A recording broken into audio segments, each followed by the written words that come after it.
We are back para a segunda temporada. Bem-vindas de volta, as minhas mentes sexys, deliciosas. Welcome back, Sexy Minds.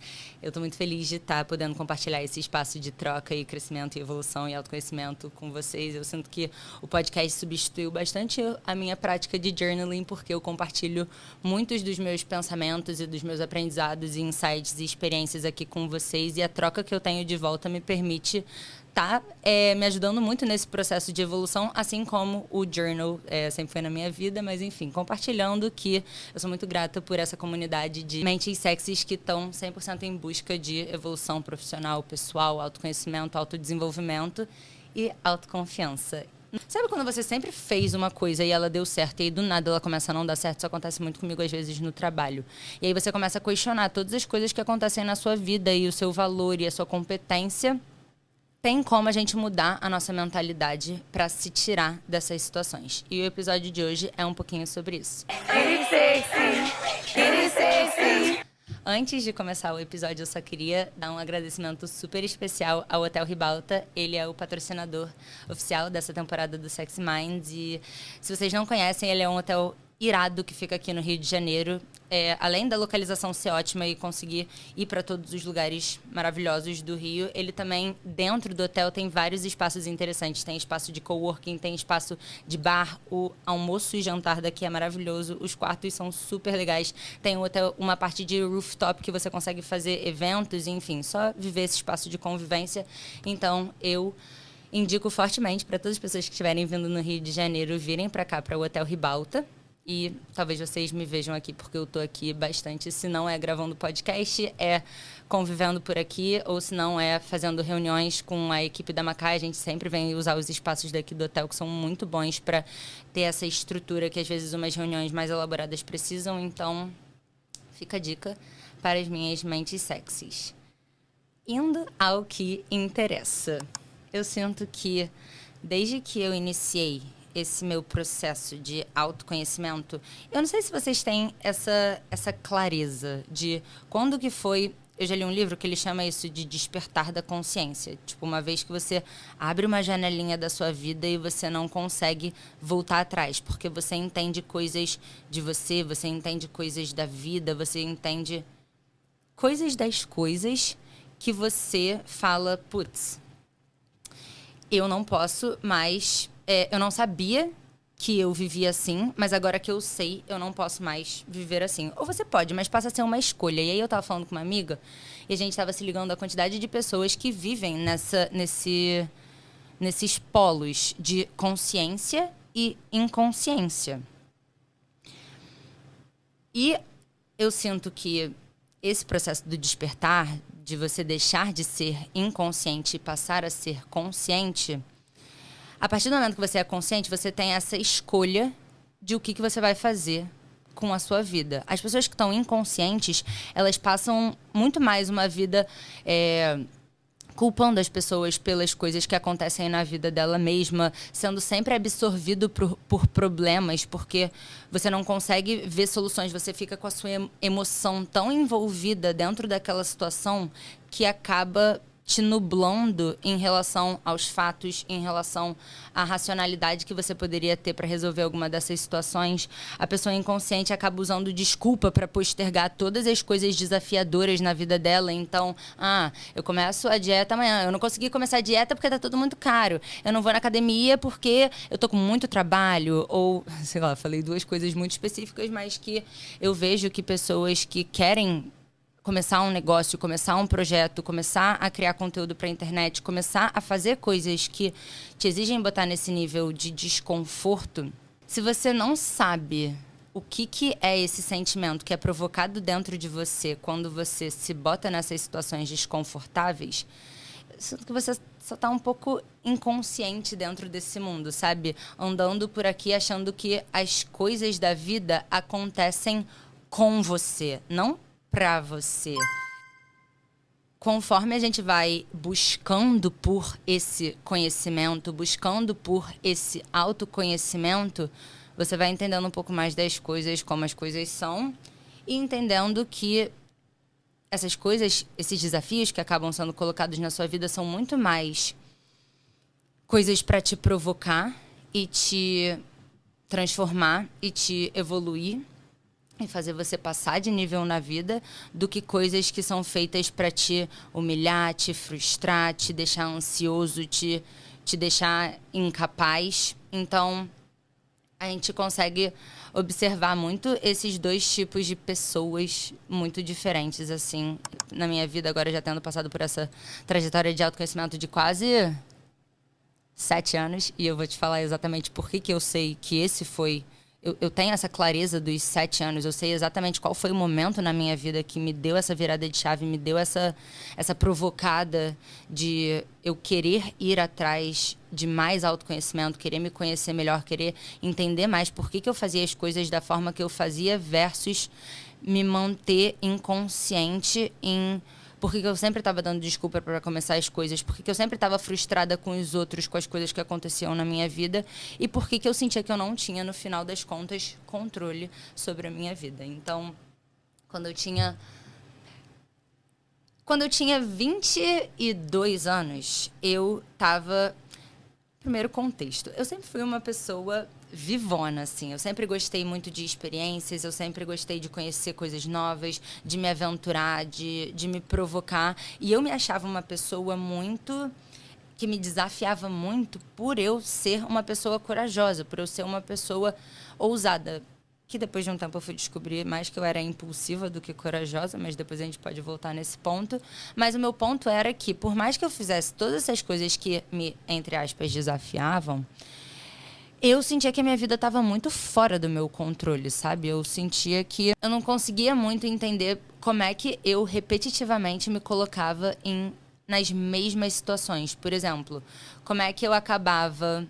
Sempre que eu estava frustrada em relação a alguma coisa da minha capacidade, tipo, eu não consegui fazer alguma coisa no trabalho, ou eu não fui validada pelos meus pais da forma que eu gostaria...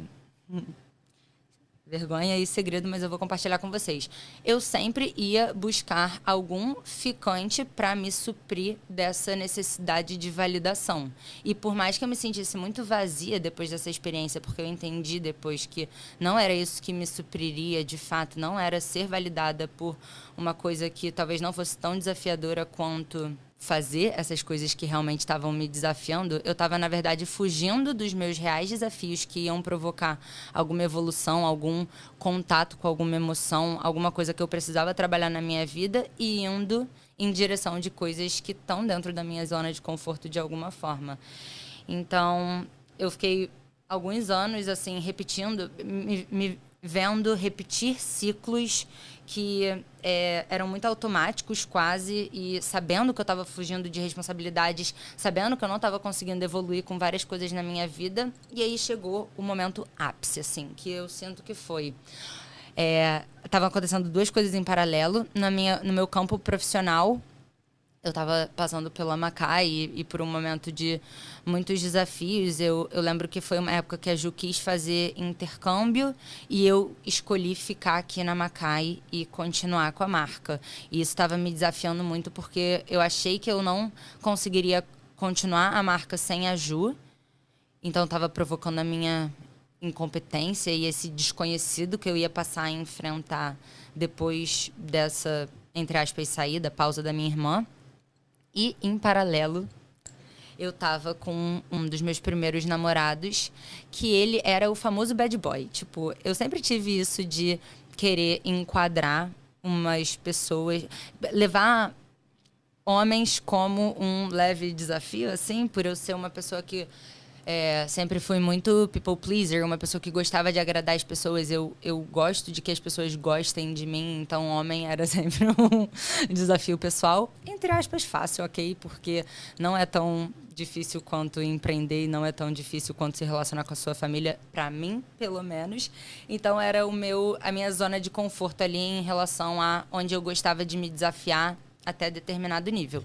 E aí eu cheguei nesse namorado que foi um grande desafio pra mim, porque eu sabia do...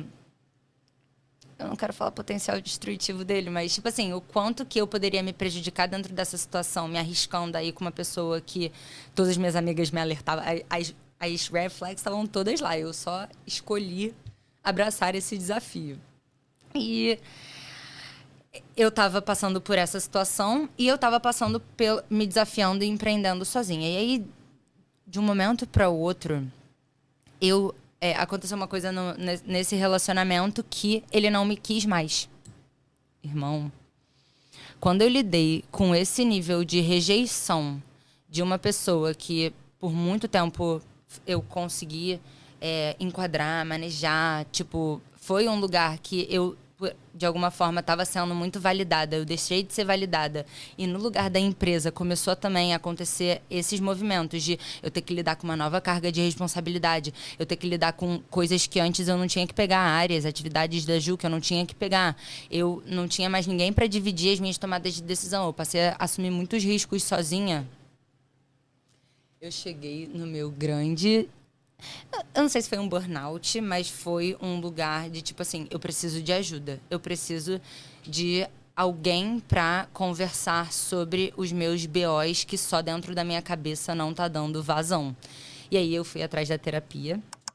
E a terapia me desafiou muito. Eu não sei se vocês fazem terapia ou se vocês fazem análise especificamente, é a linha que eu sigo da psicanálise. E a psicanálise, ela te desafia a realmente fazer um autoconhecimento muito profundo, indo desde a sua infância e da sua criação e de quais foram essas convivências e vivências e experiências que você teve no início da sua infância, que normalmente são as coisas que formam, tipo, ultra crenças e valores e coisas muito enraizadas dentro de você. Então você consegue imaginar o quão... Não é torturoso, mas é o quão desconfortável é o processo da análise de você ir em todas essas coisas que, no meu caso, eu senti que foram mal cicatrizadas. Porque eu não costumava falar muito sobre as minhas emoções, eu não costumava entender muito as minhas emoções. E isso acabou... acompanhando a minha vida inteira, assim, sabe? Eu preferia botar por debaixo dos panos, tipo, isso era uma coisa que a minha família fazia muito até, e aí foi na terapia que eu descobri a minha dificuldade de comunicação. Eu sempre fui uma pessoa que me comuniquei e falei muito bem, mas na hora de falar sobre coisas difíceis, e não só falar, tipo, lidar com coisas difíceis, eu vi o quão inacessado isso tava na minha vida, sabe? O quão grande era lidar com coisas... tão, entre aspas, normais, sabe? Tipo, o relacionamento que você tem com os seus pais, a forma que você se enxerga se diminuindo. São, entre aspas, coisas que acontecem na vida de absolutamente todas as pessoas. Mas se você não busca trabalhar nessas coisas ao longo da sua vida, entender essas coisas, validar essas coisas, porque foi isso o que te formou e fez você ser quem você é. E, eventualmente, amar essas coisas, isso... Você é uma pessoa inconsciente. Mas, entendeu o meu ponto? Eu sinto que a terapia foi o primeiro passo em eu realmente sentir que eu estava me desafiando fora da minha zona de conforto. Eu estava me desafiando a ir atrás de coisas que sempre tinham sido... difíceis demais, até para eu acreditar que eu poderia provocar isso dentro de mim. Só que a gente já aprendeu aqui nesse podcast várias vezes que às vezes a gente tem que passar pelo que a gente tem que passar para aprender o que a gente tem que aprender. E a gente vai chegar nessa conclusão. Mas o que a terapia fez na minha vida foram grandes revoluções. E quando eu falo revoluções, foi porque aquele ponto que a gente estava falando no início do podcast de como a vida é um grande ciclo, é muito real. Não é porque eu tô num momento atual agora de clareza, gratidão, esperançosa, felicidade. Tipo, eu tô com todas essas emoções elevadas, numa energia muito elevada, num estado mental muito bom, num estado emocional muito bom, que eu sinto, eu consigo ver o quanto eu tô aqui no meu ciclo, sabe? Mas eu sinto que eu também acabei de passar por fases muito desafiadoras que, por eu ter enfrentado de frente, me permitiram ficar muito mal, menos mal do que a vez que eu lidei com isso da primeira vez lá, que meu ex-namorado me ferrou e me botou pra revisitar muitas coisas que eu acreditava sobre o que eu era e sentimentos que eu nunca tinha trabalhado antes. A primeira vez que você trabalha com isso é absurdo. Eu entrei em depressão a primeira vez, eu não sei vocês, mas eu comecei a ter, tipo, crise de ansiedade porque era uma coisa tão grande, tão gigantesca, que tomava tanto conta de mim, mas era tão inconsciente, estava dormindo tanto. Era uma coisa que era tão no meu profundo, mas que, querendo ou não, era a raiz de muitas atitudes que eu tomava, dos muitos gatilhos que me faziam fazer coisas impossíveis, das muitas das crenças que me limitavam a dar passos que me permitiam evoluir na minha vida. Eram coisas que estavam tão inconscientes, tão profundas, que quando eu acessei isso pela primeira vez, era como se fosse uma coisa grande demais para mim. Era uma coisa que eu achava que eu não ia dar conta. Era uma coisa que eu achava que era muito maior do que a minha capacidade de lidar com uma emoção tão difícil, uma verdade tão dura, que era eu só olhando para mim mesma e para coisas que tinham um lugar muito emocional dentro de mim, sabe? E a primeira vez que você lida com isso é horrível. A segunda vez é um pouco menos pior. A terceira vez vai melhorando e eu acho que eu tô, tipo, na 12ª, sei lá, dos meus grandes ciclos da vida. Mas eu falei pra vocês que eu tive 2 grandes revoluções, que foram esses... Eu sinto que foram, tipo, ciclos e duraram mais tempo, falando em números práticos. Eu sinto que a minha primeira grande revolução foi a minha revolução pessoal, quando no início dessa minha trajetória, eu devia ter tipo uns 22 anos, eu lidei muito com a minha dificuldade de comunicar e expressar as coisas que eu sentia, principalmente para pessoas que eu amava e queria muito a validação. Eu sentia que se eu comunicasse as coisas que eu realmente queria e não as coisas que eu sentia que eles queriam de mim, ou o que eu sentia que ia agradar o próximo, eu ia perder aquele amor, eu ia perder aquela conexão. E eu consegui me amar o suficiente para entender que se mesmo que eu comunicasse isso, eu perdesse aquela conexão, ia estar tudo bem, porque eu me basto. Foram 4 anos de terapia, tá bom? Essa revolução foi muito grande na minha vida, porque eu realmente senti que eu passei de nível nesse lugar, em como me comunicar, em como ter um melhor relacionamento com a minha família, em como trazer comunicação para dentro da minha família. A terapia me ajudou muito em como ferramentas para eu também ajudar a minha família a evoluir em determinados aspectos, sabe? Mas muito, muito, muito nesse lugar de autoaceitação.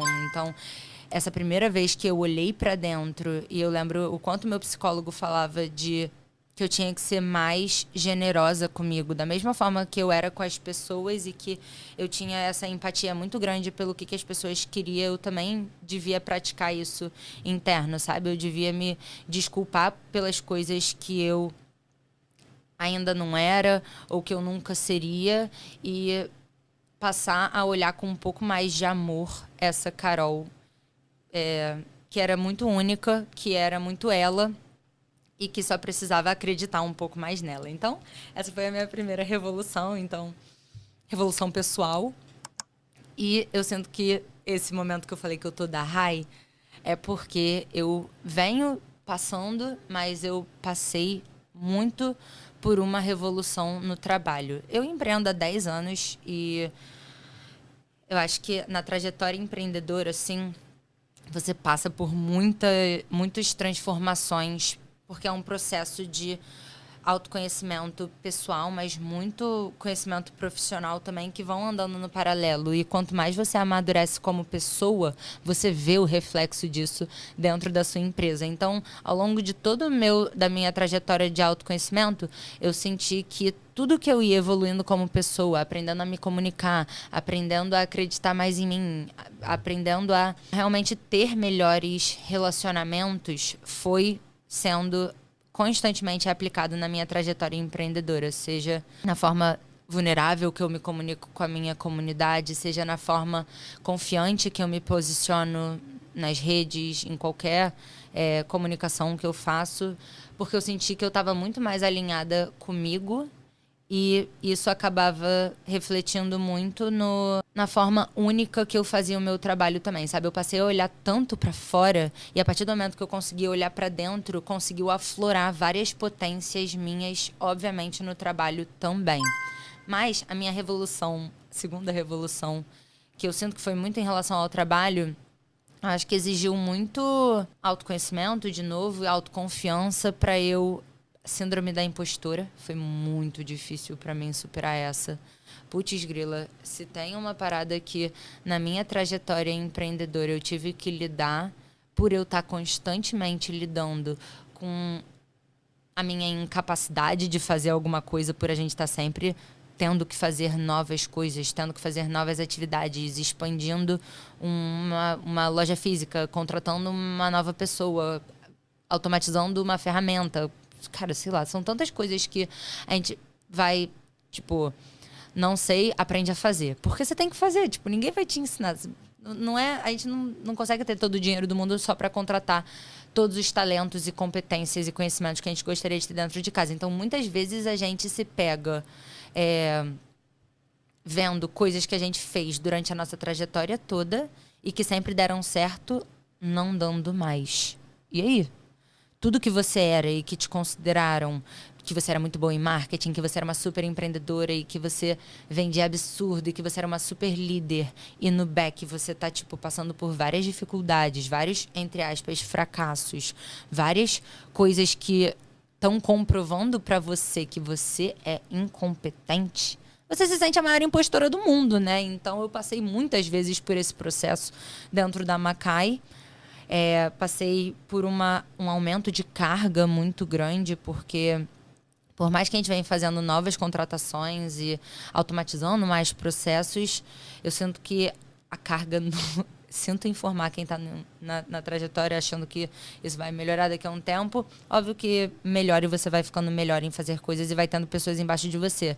Mas eu sinto que a preocupação do empreendedor, principalmente do fundador ali, com o aumento da empresa e aumento a expansão realmente, o crescimento, as cargas vão aumentando, o nível de responsabilidade vai aumentando, você vai tendo responsabilidades maiores, assim, riscos maiores. E esse papel de líder que você tem dentro da empresa é muito importante para você conseguir manter as pessoas alinhadas, manter as pessoas motivadas, manter as pessoas com uma visão. Só que, ao mesmo tempo, você é uma super impostora. Então, eu encontrar esse equilíbrio de como que eu lido com essas minhas dúvidas internas, lido com essa responsabilidade de tomar decisões difíceis, lido com esse volume de atividades que vão sendo cada vez mais múltiplas em lugares diferentes. E, ainda assim, ter que liderar esse movimento, mantendo boas comunicações, mantendo bons relacionamentos, inspirando, motivando, liderando as pessoas, exigiu muito de mim nesse processo de autoconhecimento. Aquele insight de que talvez você não sabe tudo na vida. Talvez aquele high que eu tô agora, talvez aquela sensação de que você é grata por tudo, de que a vida é ótima e que você entendeu e tem clareza das coisas agora. Eu tento não me apegar a isso como o único momento na minha vida, a única verdade da minha vida. Não é porque eu tenho isso, que eu sou isso, mas também não é porque eu tô num momento ruim que eu sou isso. Eu tento entender só que esse é o grande ciclo da vida e tento usar as minhas ferramentas para me ajudar a me botar de novo nesse lugar, botar de novo o meu mindset no lugar, tentar entrar em contato com esses conhecimentos que eu tô sentindo agora, mas que eu sei que vão ficar dentro de mim. Eu sei que isso vai ser uma coisa que a próxima vez que eu estiver passando por um momento diferente, de uma energia mais baixa, de um momento de mais dificuldade, passando por um novo desafio, eu espero que eu tenha tido fixado esse autoconhecimento e fixado esses aprendizados tão fortes que eu tive nessa minha trajetória, nessa minha última revolução, para fazer o meu fundo do poço ficar um pouco menos fundo da próxima vez que eu for passar por desafios. Quanto mais você luta contra esse movimento natural de qualquer coisa que a vida esteja botando na sua frente, mais você está impedindo o seu crescimento de acontecer. Porque aquilo que ele está botando na sua frente, às vezes, é exatamente o que você precisa para dar o próximo passo, para dar o passo em direção à evolução, em direção à versão que você quer ser. Na minha empresa, eu lidei com muito esse senso de incompetência, mas eu sinto que a resistência de sentir que eu era incompetente, eu não sabia fazer isso e que eu era ruim, prejudicou tanto o meu processo de entender que quando eu tô fazendo uma coisa nova, às vezes eu não vou saber fazer a parada de primeira, sabe? Eu tenho que realmente me botar à prova, não me julgar tanto por eu ser ruim, só pelo fato de eu já ter sido boa alguma vez em alguma outra coisa similar àquela atividade.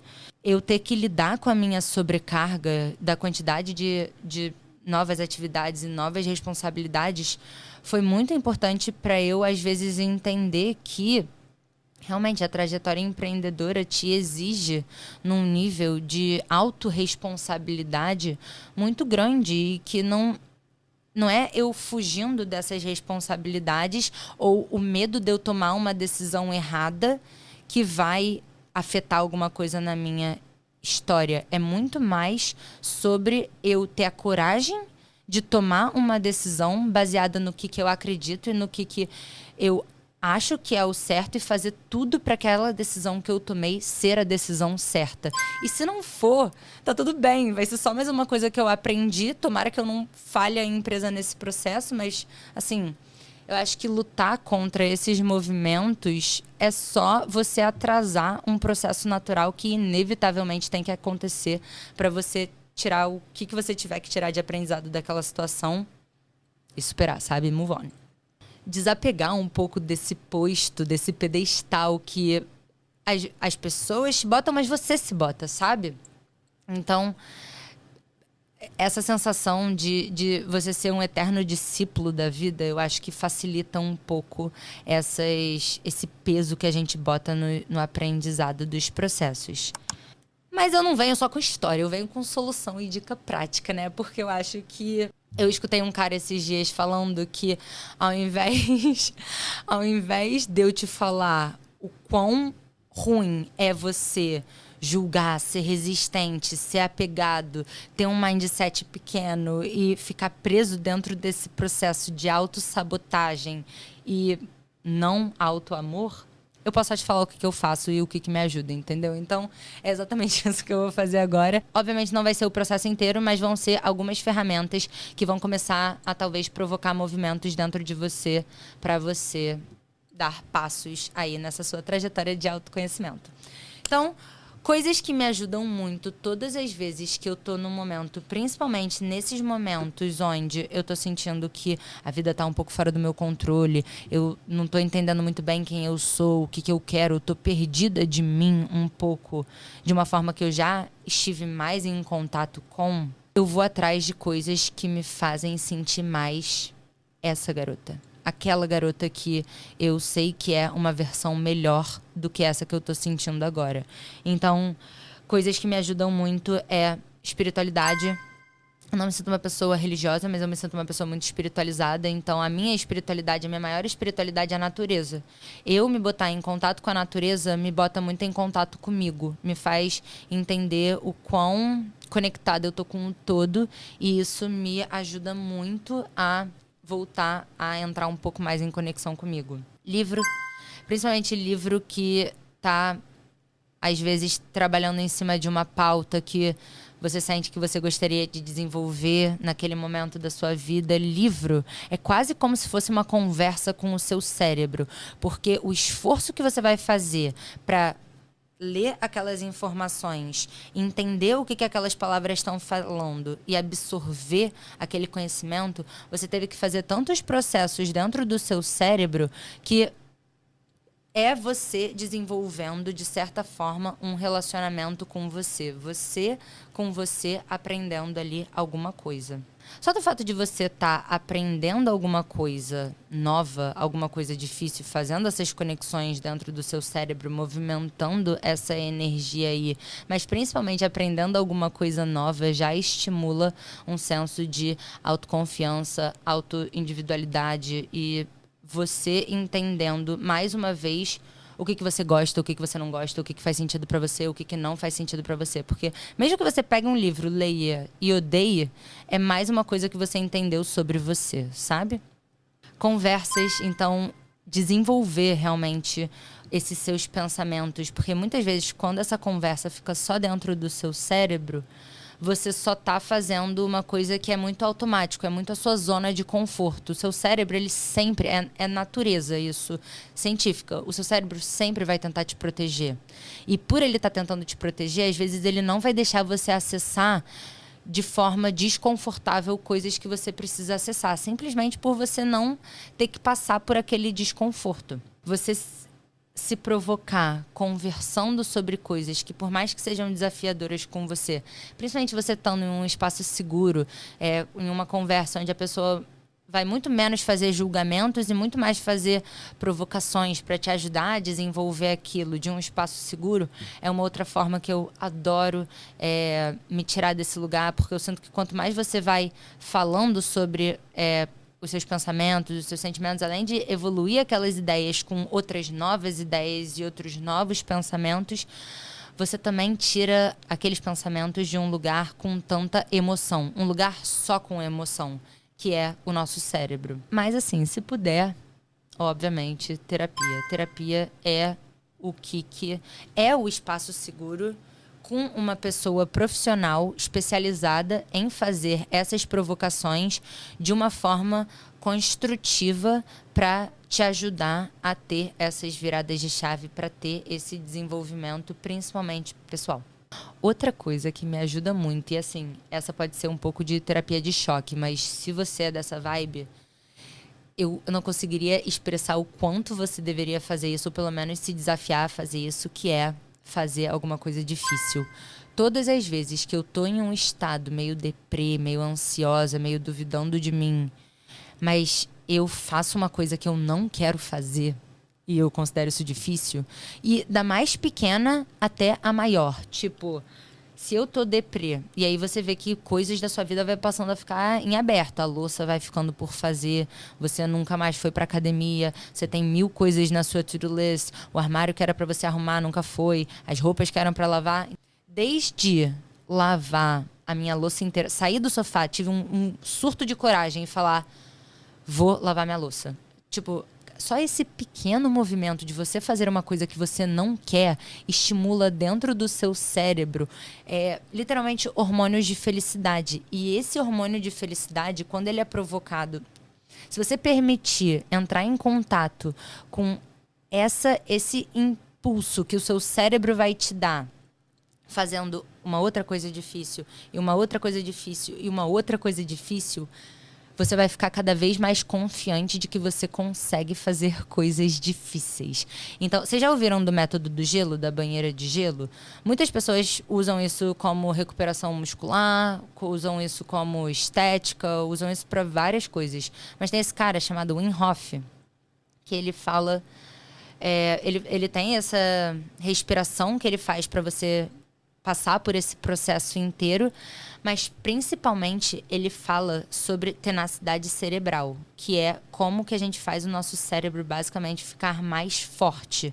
E a resposta dele é fazendo coisas difíceis. Então, para ele, você mergulhar numa banheira de gelo é sobre você fazer uma coisa que você não estava nem um pouco afim de fazer, mas ainda assim você se propõe a passar por esse desafio. E as pessoas...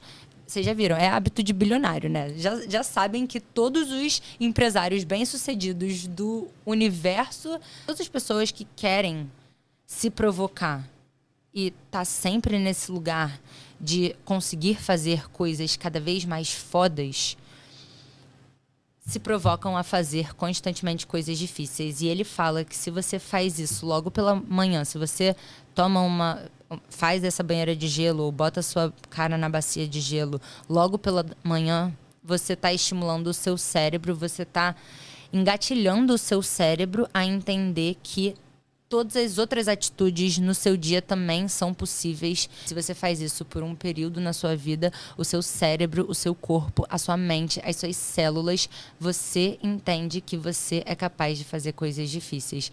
E isso é uma das coisas que mais dá autoconfiança na vida de qualquer pessoa. Você se comprometer a fazer uma coisa e de fato fazer aquela coisa, não cumprir com a palavra de você com você mesmo, muito sexy. E, por último, eu sinto que é seguir sua verdade. Quanto mais você se conhece o que faz sentido pra você, o que não faz sentido pra você, o que você gosta, o que você não gosta. E se redescobrindo, entendeu? Eu sinto que muitas vezes na vida eu achei que eu gostava de determinadas coisas, mas eu entendi que em um outro momento da vida aquilo não fazia mais sentido pra mim. E me permitir ser fluida, me permitir comunicar essa fluidez, me permitir ser eu, seguir a minha verdade, me ajudou muito também a entender que por mais que às vezes eu não tenha alcançado determinadas coisas que eu gostaria de alcançar, por mais que eu esteja mal hoje, eu sei que eu não sou uma pessoa triste. Eu sei que eu não sou uma pessoa incompetente, eu não sou uma pessoa frustrada. Eu tenho mais dentro de mim, mas agora, por algum motivo, eu tenho que aprender alguma coisa e entender alguma coisa para me tirar daquela situação, para eu conseguir passar por aquilo com um novo aprendizado, um novo conhecimento.